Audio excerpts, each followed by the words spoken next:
আশ্রমের এটা বটতলা।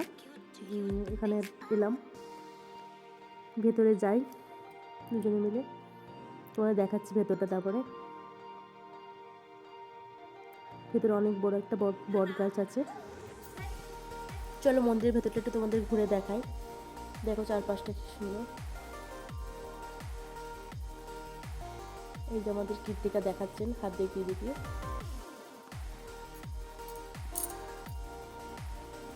বট গাছটার উপর দিকে দেখো, উপরে তার দেখাচ্ছি গাছপালাগুলো।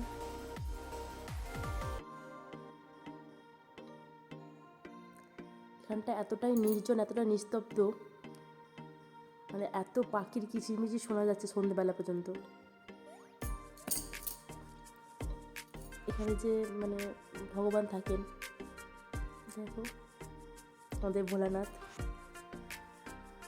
একদিন জেঠিমা এসে এটা পরিষ্কার করছিলেন ঠাকুরকে, সন্ধ্যে দেবে বলে।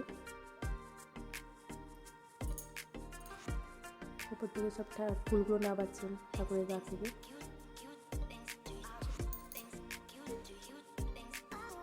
তারপর আমরা একটু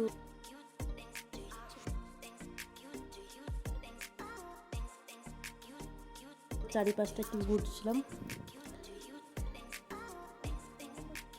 দেখো তোমাদেরও চারিপাশটা দেখাচ্ছি।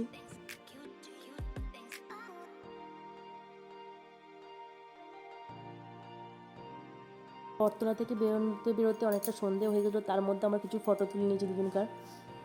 ফটোগুলো দেখো।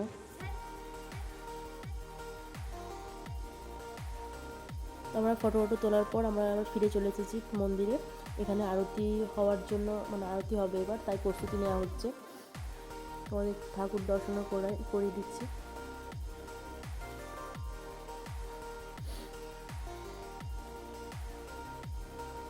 সবাই ঠাকুর দর্শন করো।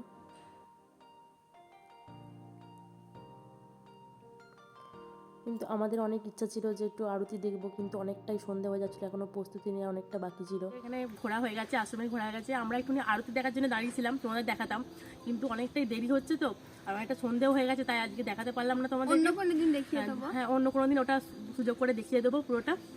তো আজকে এইটুকুনি, দেখা হবে অন্য কোনো ভিডিওতে। তখনকার জন্য